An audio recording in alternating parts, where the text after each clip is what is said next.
Servus, Glück auf und herzlich willkommen zu einer weiteren FC Bayern Reaction. Leute, diesmal zum Topspiel in der Bundesliga. Klassiker. Klassiko, das deutsche Klassiko. Dortmund-Bayern. Wir gehen rein in die PK. Wir gucken, was unsere Verantwortlichen zu sagen haben. Ich kann es mir schon fast denken, das Übliche, aber nichtsdestotrotz. Ich habe Bock auf das Spiel morgen. Ich bin gespannt. Bevor wir reingehen in den Bums, wie immer der Hinweis, Leute, wenn euch gefällt, was ihr hier seht, abonniert sehr gerne den Kanal. Ist völlig kostenlos auf YouTube und ihr unterstützt damit einfach, was ich hier so tue. Jo, und damit gehen wir mal rein. Zusammen. Keine andere Bundesliga-Paarung findet weltweit so viel Beachtung, klar, wie Borussia Dortmund gegen den FC Bayern. National sowieso. Herzlich willkommen. Ist für mich auch immer noch das Spiel in der Bundesliga.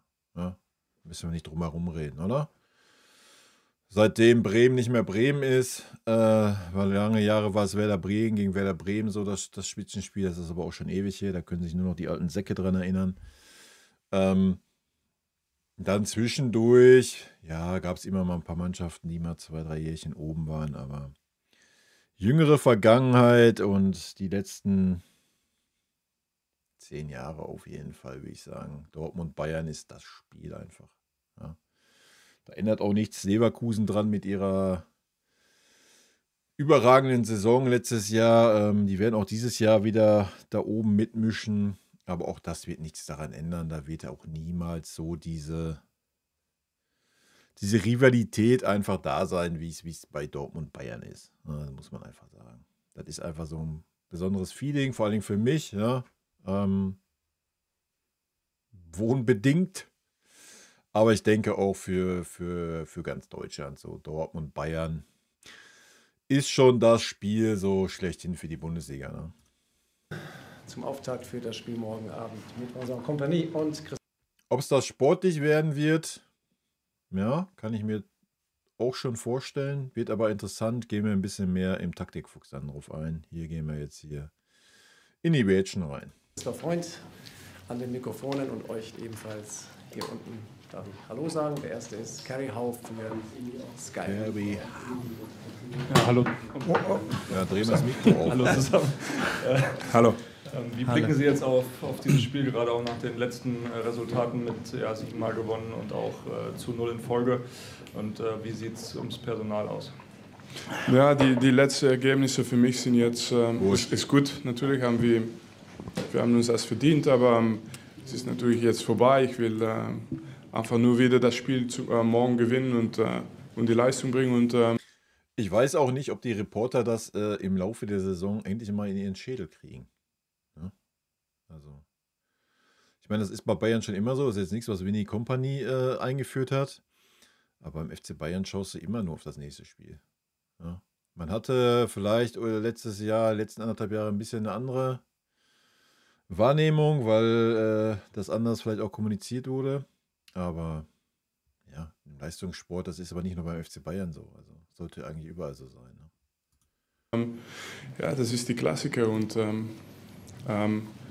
ich mag das. Ich finde das immer wichtig, dass diese Spieler auch so dieses spezielle Aufbau bekommen. Finde ich sehr wichtig. Ich glaube, wir schauen alle auf diese Spiele als Fußballspieler, als Trainer. Freuen wir uns auf dieses Spiel. Und, aber sonst mit Kader haben wir nicht so viel Probleme. Ich glaube, dass alle Spiele, die wir zur Verfügung hatten, gegen Paris wieder zur Verfügung sein für die nächsten Spiele.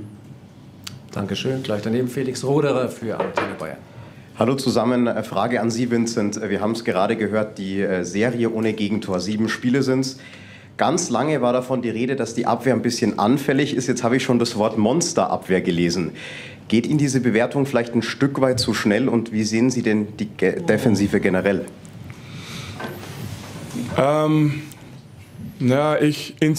Ins ganz große Gesamt muss ich sagen, ist es wichtig, sehr, sehr wichtig von meiner Position, dass ich einfach, ich werde das auf Englisch sagen, ist vielleicht, so in the bigger picture it's really important for me to actually not care about what anybody says about our players.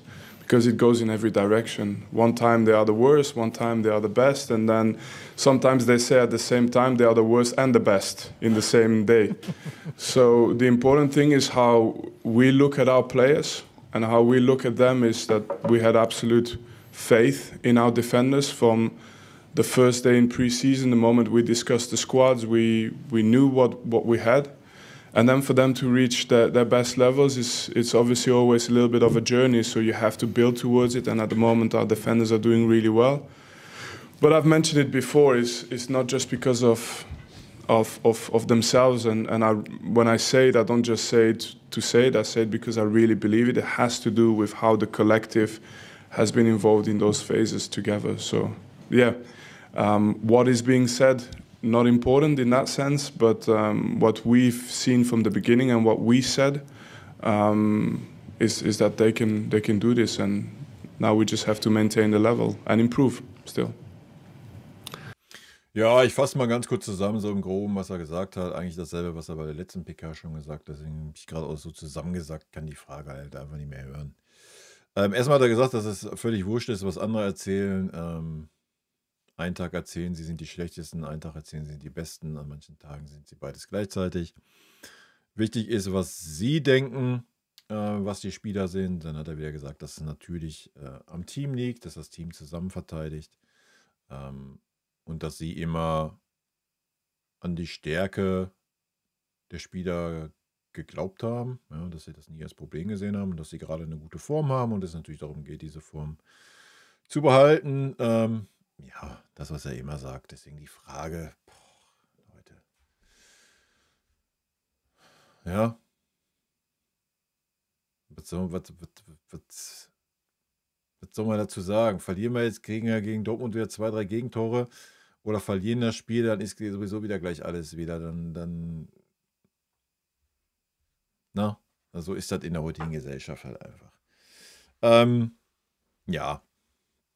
Gibt es nichts weiter dazu zu sagen. Nächster Stefan Kumberger für Sport 1. Vincent, Sie sind ein vergleichsweise junger Trainer. Nuri Sahin ist auch ein junger Trainer. Was müssen junge Trainer anders machen oder was können sie vielleicht noch nicht wissen? Was ist das denn auch wieder für eine Frage, Alter? Sorry. Du kannst ja so eine Frage, ich stelle so eine Frage Nagelsmann, wo er bei Bayern war. Aber wenn du ein ehemaliger Spieler auf Top-Niveau bist und hast Top-Trainer erlebt, ja, das ist ja auch nicht so, dass es seine erste Saison ist als Trainer. Also. Aber wir hören erstmal, was er sagt. Anders als erfahrene Trainer. Ja, ich weiß noch nicht, was ich nicht wissen kann. Das ist, was soll er jetzt sagen? Was ein erfahrener Trainer wie New Pintke, der, was weiß ich, gefühlt 40 Jahre Trainer war, der kann vielleicht sagen, ja, was habe ich vor 40 Jahren, was hat mir da gefehlt oder was habe ich da nicht gewusst, aber das kann er ja noch nicht sagen. Also. I don't know, ich weiß nicht, ich glaube, es ist immer diese Mischung natürlich. Neue Trainer werden vielleicht Kreativität bringen, aber es ist natürlich auch wichtig, Erfahrung zu haben, aber dieses Job ist so intens, man baut Erfahrung sehr, sehr schnell auf. Also das darf man nicht unterschätzen. Und es gibt immer Pros und Cons, aber was wir alle gemeinsam haben im Geschäft, wir sind immer irgendwann angefangen. Und mehr ist es auch nicht. Ich glaube, ich schaue immer auf die Sprache von der Mannschaft, wie die bewegen zusammen, was die machen zusammen, was das Ziel ist von jedem Spieler auf dem Platz. Und wenn ich nur das schaue, dann sehe ich keine Unerfahrenheit. Dann sehe ich eine ganz gut gecoachte Mannschaft mit ganz, ganz deutlichen Prinzipien. Und was die machen, was die machen, ist einfach sehr, sehr interessant. Und deswegen, wenn ich einfach auf die Sprache von der Mannschaft schaue, dann verstehe ich, was die machen und sehe ich nur sehr, sehr viel Qualität und deswegen wird es auch kein einfaches Spiel, es wird ein schwieriges Spiel. Gehen wir auf den linken Flügel bitte. Ja, da gehe ich schon mal mit, so viel kann ich auch schon mal vorwegnehmen, es wird auf jeden Fall ein schwieriges Spiel werden. Ja. Ich meine, Dortmund hat ja jetzt ihren Auswärtsflug Fluch auch gebrochen und zu Hause sind sie heimstark. In Dortmund waren immer schwierige Spiele, egal welche Form oder welche Nichtform bei den beiden Mannschaften vorhanden sind. Und dass man jetzt irgendwie da die Dortmunder runterredet oder sonst was, nee. Ich denke auch, dass das ein schwieriges Spiel wird für uns. Klaus Bergmann für die dpa. Herr Kompanie, daran anschließend. Borussia Dortmund ist ja bislang in dieser Saison eine Mannschaft, die zu Hause und auswärts doch sehr unterschiedlich aufgetreten ist, insbesondere bei den Ergebnissen. Auf was für eine Mannschaft stellen Sie also morgen Ihre ein? Also was zeichnet Dortmund wohl gerade im eigenen Stadion? Ey, die Fragen sind aber auch wieder heute unterste Kanone, oder? Er sagt gerade, ja, Dortmund hat jetzt 2 Gesichter, ne? Zu Hause heimstark, auswärts Nulpe. Auf welche der 2 Gesichter stellen Sie sich denn ein? Ja, da wir in Dortmund spielen, wahrscheinlich auf das Gesicht, wie Dortmund zu Hause spielt. Wenn eine Mannschaft 2 Gesichter hat. Ja? Dann stellen wir uns ja nicht darauf ein, wie Dortmund auswärts spielt. Genau. Was ist da anders für Sie? Ja, bei uns die Vorbereitung ist immer auf, und gegen egal welche Mannschaft, aber wir bereiten uns immer vor auf die beste Version von dieser Mannschaft. Und wenn die top sind, dann ist es eine Mannschaft, die immer sehr hoch ins Pressing geht, die auch gefährlich ist im Counter, weil die haben natürlich diese Geschwindigkeit auf die Flügel und Spiele, die auch technisch die Vermögen haben, diese letzte Pass richtig zu spielen. Und wenn die in bester Form sind, ist es auch ein Spiel, die im Spielaufbau sehr stark ist, wo jeder einzelne Spieler genau weiß, was er machen muss, damit er diese nächste Aktion nach vorne bringen kann. Und deswegen ist die Vorbereitung immer auf die stärkste Version. Und natürlich, wenn es nicht so ist, dann ist es auch nicht schlimm für uns, aber das ist die Vorbereitung. Eine Frage an Herrn Freund. Der Trainer guckt ja immer nur aufs nächste Spiel, wie wir wissen. Wo ordnen Sie denn diesen Klassiko, wie er ja auch heißt, ein in dieser Woche des FC Bayern? Man könnte ja in der Bundesliga etwas reparieren, was man zum Beispiel im Pokal nicht reparieren kann. Ja, aber wir wollen das Spiel unbedingt. Oh, Tobi, also ich weiß nicht, diese Fragen, die sind ja heute wieder, das ist ganz wild. Jetzt fragt man also, ja, Herr Freund, ist es vielleicht so, dass man Dortmund abschenkt, weil man jetzt schon konzentriert auf Leverkusen guckt, weil es das wichtigere Spiel ist? Die Leute, also ich weiß es nicht, die haben immer noch nicht gerafft, dass man immer auf das nächste Spiel schaut. Ja, das nächste Spiel ist das wichtigste Spiel. Und ich meine, wir spielen gegen Dortmund, Alter. Das ist, ja, am Ende geht es nur um 3 Punkte, aber es geht um so viel mehr. Ja. Aber selbst wenn das jetzt Bochum wäre, ja, also jeder, der einen Winnie bisher erlebt hat oder der die Mannschaft auch erlebt hat, wir haben ja kein Spiel gesehen, wo man mal ansatzweise dachte, oh, nee, heute ist aber nur 60%. Ja, also. Unbedingt gewinnen in Dortmund. Es ist ja ein großes Spiel, es ist ein ganz wichtiges Spiel für uns und ja, im Grunde wollen wir jedes Spiel gewinnen, aber wir haben natürlich jetzt 3 sehr spezielle Spiele. Und da wäre jetzt auch schon Dortmund die versuchen in der Fanartikel den Rang abzulaufen mit unserer Herbstkollektion, die ja jetzt im Sale ist, wo drauf steht München, wahre Liebe. Da ist das ein wichtiges Spiel. Ja? Und da muss man sich auch nicht wundern, dass diese Fanartikel keine Sau kauft. Und noch nicht mal, wenn man die jetzt für 50% raushaut. Ja?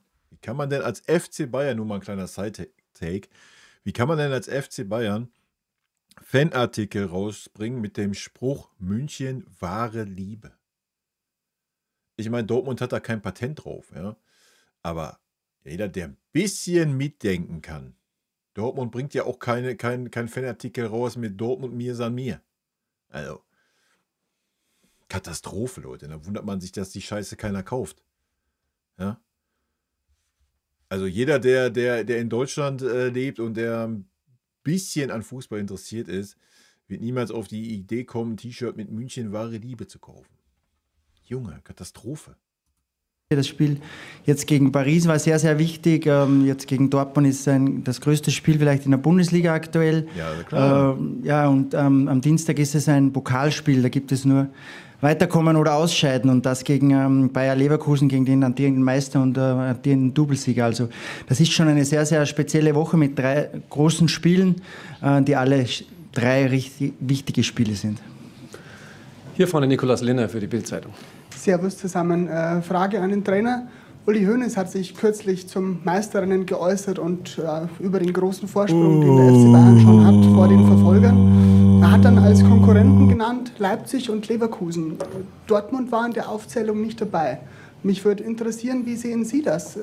Ist aus Ihrer Sicht der BVB aktuell noch ein ernstzunehmender Titelkonkurrent für den FC Bayern in der Bundesliga? Also interessiert ihn doch eh nicht, Alter. Er guckt doch nicht auf die anderen. Ja, wir gucken auf uns selber. Wenn wir unsere Hausaufgaben machen, dann ist keiner ein Titelkonkurrent. So, können wir mal klipp und klar sagen. Machen wir unsere Hausaufgaben nicht, dann kann man vielleicht mal anfangen, auf eine Tabelle zu schauen. Und natürlich wird Dortmund immer zu den Anwärtern oben zählen. Da müssen wir uns ja nichts vormachen. Ja? Genauso wie wir das tun werden. Wir haben aber auch mal eine schlechte Rückrunde gehabt letztes Jahr und dann sind wir da auch weggebrochen. Ja? Genauso gut kann das Dortmund passieren, genauso gut kann das Leverkusen passieren, genauso Leipzig. Ja, aber wo ist Leipzig denn dann jetzt noch ein Konkurrent?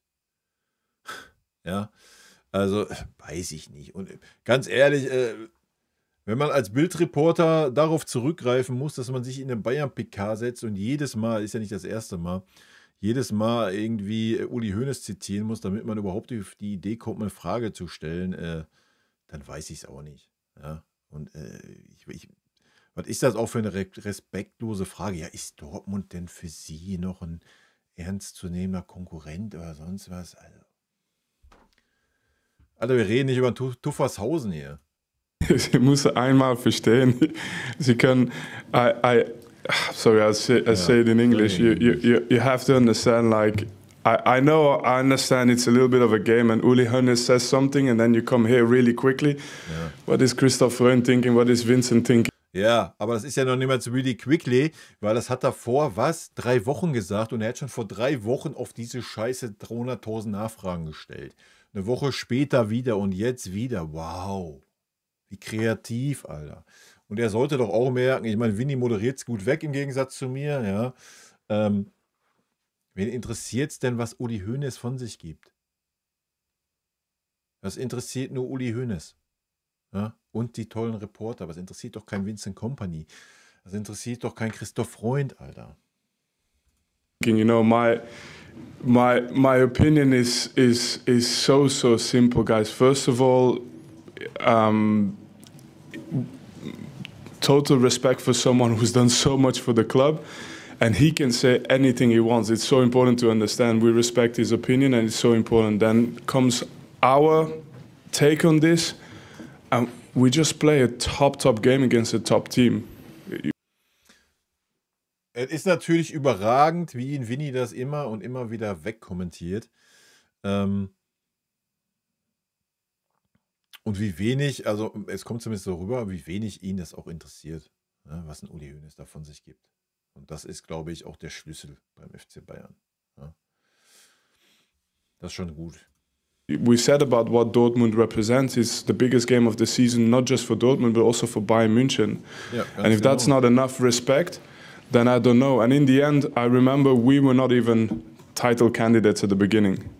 Yeah, other people said it. Who was it? Was it the guys from Leverkusen said that it was going to be between Leipzig and Stuttgart, I think I understood. Can you guys remember this? It was something was said. Anyway, I remember at the beginning of the season, even for us, it was like Bayern Munich this year might not count anymore for the title. So things are being said all the time.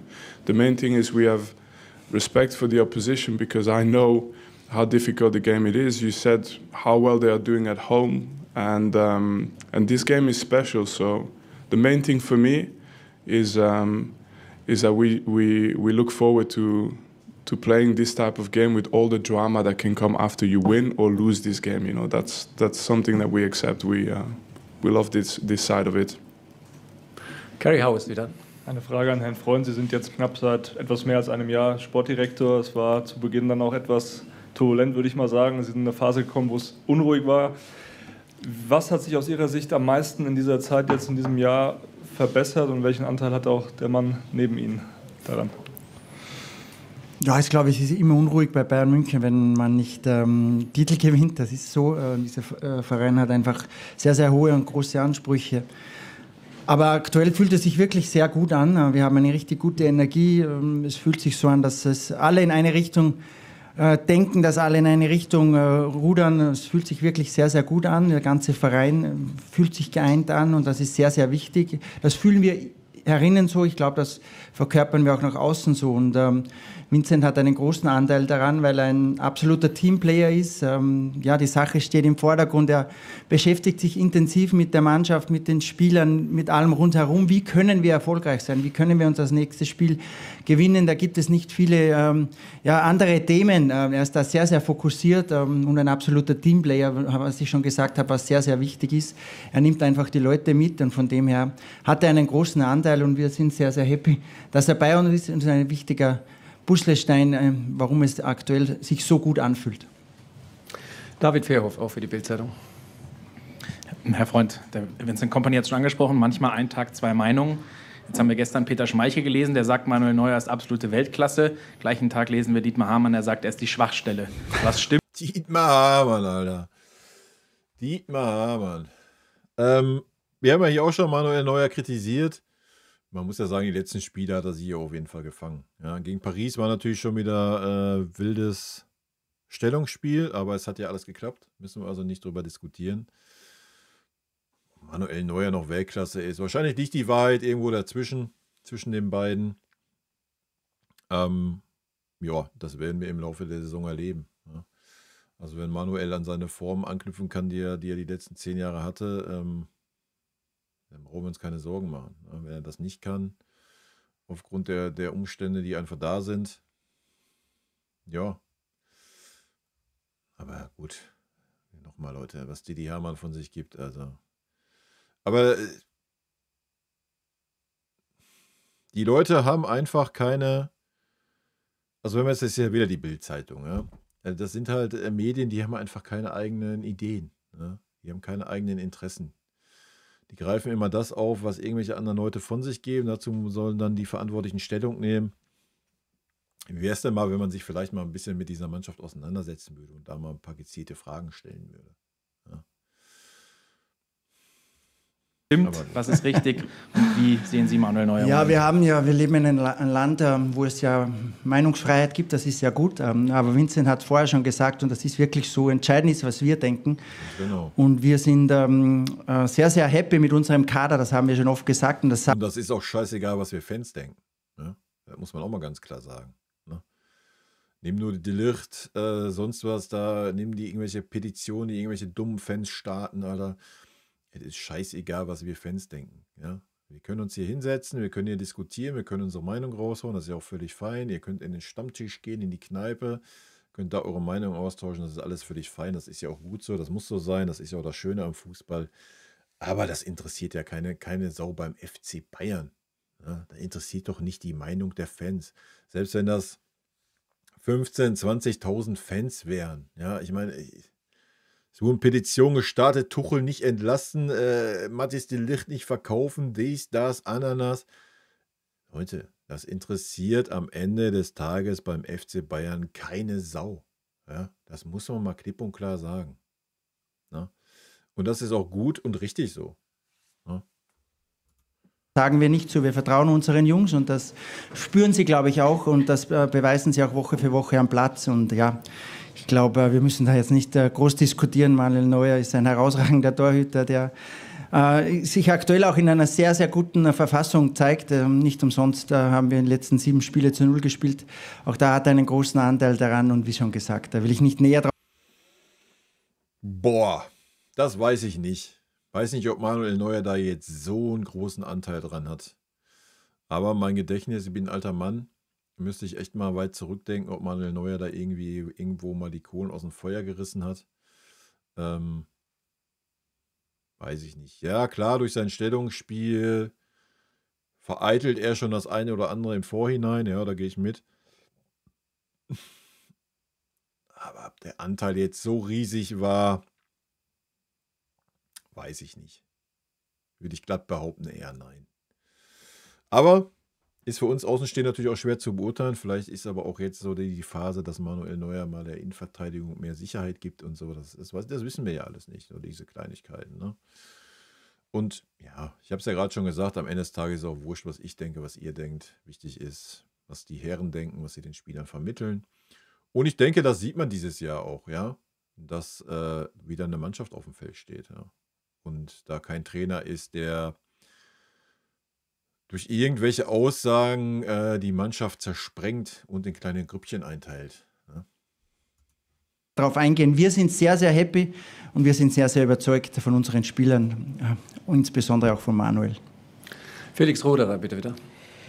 Vincent, nochmal eine Frage an Sie. Wie haben Sie die letzten Jahre diese Spiele gegen Dortmund denn verfolgt und mitbekommen? Und welchen Stellenwert hat diese Partie vielleicht auch in England?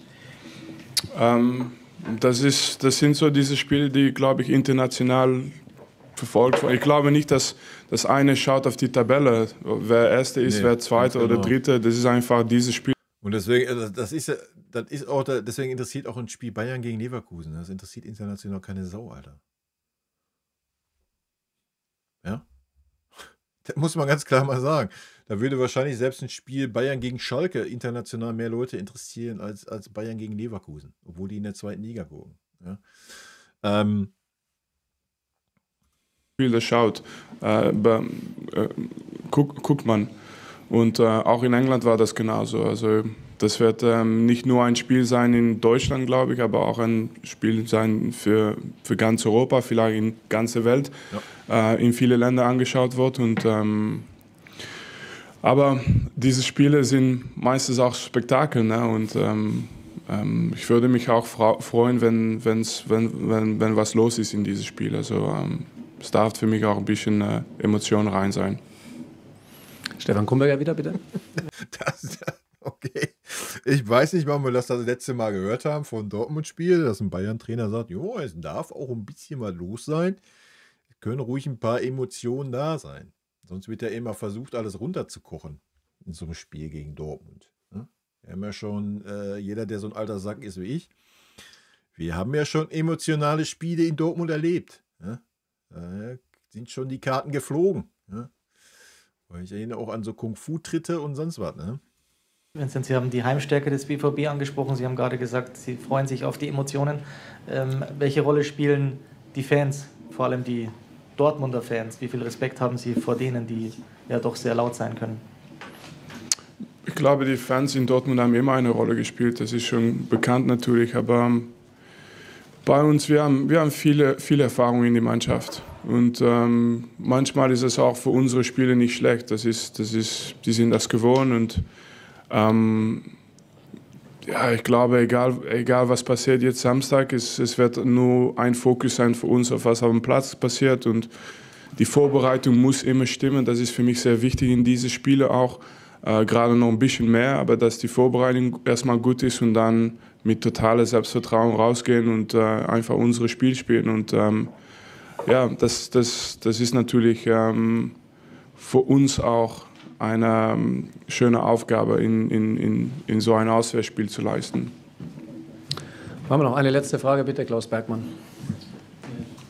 Herr Kompanie, Sie sagen ja immer, Sie bereiten sich praktisch auf jedes Spiel gleich vor. Ja. Also, gibt es trotzdem was, wenn Sie daran denken, welche 11 Spieler stelle ich auf? Gibt es da Unterschiede für Sie? Also ist das wieder anders? Also machen Sie sich da noch mal mehr Gedanken?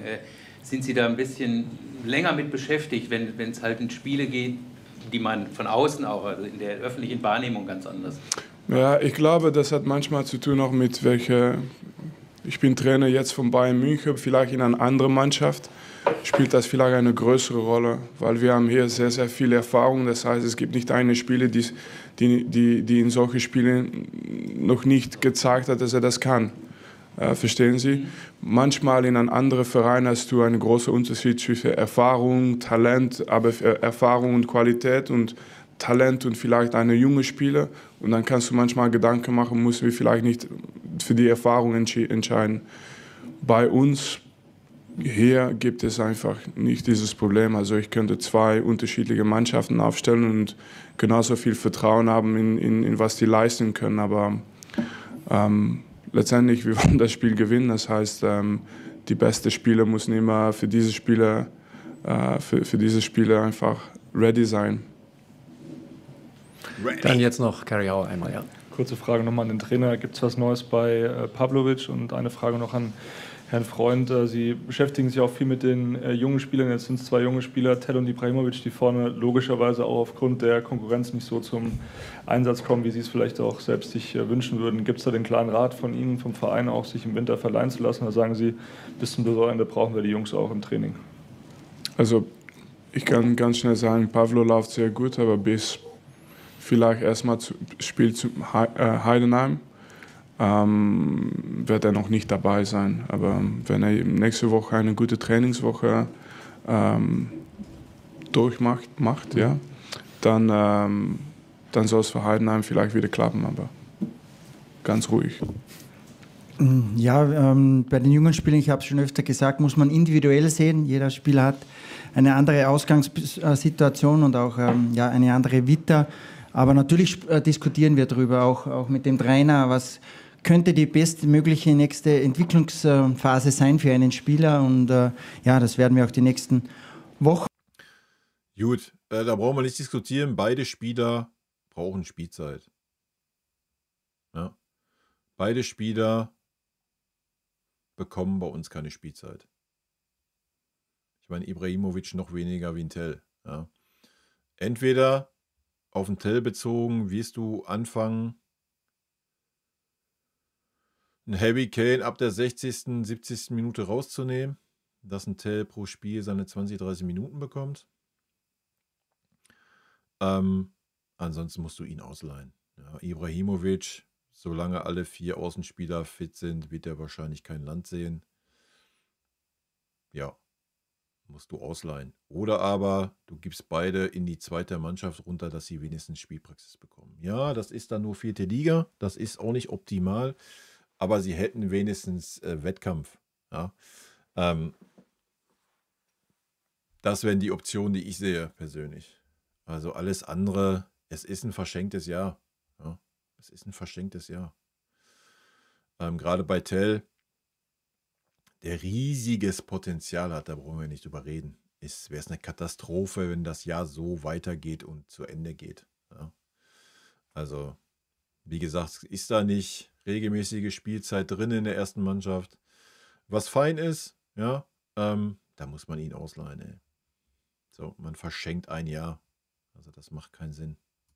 Auch bis zur Winterpause intern diskutieren und auch mit den Spielern reden, weil es uns natürlich wichtig ist, dass die Jungs gute nächste Schritte machen können. Das Training hier ist auf einem sehr, sehr hohen Niveau, da können sie sehr, sehr viel mitnehmen, aber natürlich sind Spielminuten auch immer wichtig für eine Entwicklung und darum, wie gesagt, muss man jeden Spieler individuell betrachten. Geht ja nicht nur um die Spielminuten, geht ja auch darum, dieses Wettkampfgefühl, ja, und auch dieses Gefühl, ja, ich habe was beigetragen. Ja, Training ist ja immer schön und gut, aber du hast ja niemals das Gefühl, oh geil, ich habe jetzt was beigetragen. Ja, ich leiste was für diese Mannschaft. Ja, das ist ja das Wichtige. Nicht auf jeden Spieler einzeln ein, aber natürlich ist das ein Thema, das für uns auch sehr, sehr wichtig ist. Vielen Dank allen zusammen. Sehen wir uns morgen in Dortmund. Danke. Schönen Tag. Ciao. Servus. Alles andere wäre ja auch eine Katastrophe. Also gerade weil wir ja auch gesagt haben, wir legen den Fokus mehr jetzt auf die Jugend und Tell hatte seine Chancen auf jeden Fall zum Start der Saison. Die hat er, muss man fairerweise so sagen, kläglich verstreichen lassen. Ja, wirkte lustlos, wirkte dann teils irgendwann bemüht, aber er hat es nicht auf den Punkt bekommen. Ja, und wenn dann alle 4 Außenspieler fit sind, die Außenbahn ist zu für den Tell. Ja, hat der Kompanie auch schon gesagt in einer der letzten PKs. Man sieht ihn mehr in der Mitte, weil in der Mitte haben wir sonst auch keine andere Alternative, außer Thomas Müller noch, wenn Harry Kane sich jetzt verletzen sollte. Ja, aber soll jetzt so ein junger Spieler darauf warten? Also wie gesagt, es gibt 2 Möglichkeiten. Ja? Du reduzierst die Spielzeit von Harry Kane, weil er ein alter Sack ist und vielleicht ihm die eine oder andere Pause mit Sicherheit mal gut tun wird. Oder aber du verlässt dich zu 100% auf Heavy und musst einen Tell ausleihen. Ja. Und musst dann im Notfall kreativ werden, wenn dann Heavy Kane ausfallen sollte. Ja. Das sind die Optionen, die ich sehe. Aber da bin ich sehr gespannt, was in der Winterpause passiert. Fakt ist, so macht es auf jeden Fall keinen Sinn, wie es gerade aktuell ist. Ja. Gut, Leute, das war die PK zum deutschen Klassiko gegen den BVB. Ich freue mich aufs Spiel. Ich hoffe, ihr auch. Rot-weiße Grüße gehen raus. Hoffentlich sehen wir ein gutes, gerne wegen mir auch ein sehr emotionales Spiel. Ich bin da auch immer on fire. Und natürlich hoffentlich mit dem besseren Ergebnis für uns. In diesem Sinne, rot-weiße Grüße gehen raus. Vielen lieben Dank für euren Support hier auf dem Kanal. Vielen lieben Dank für euren Support hier auf dem Kanal. Und in diesem Sinne, gute Freunde kann niemand trennen.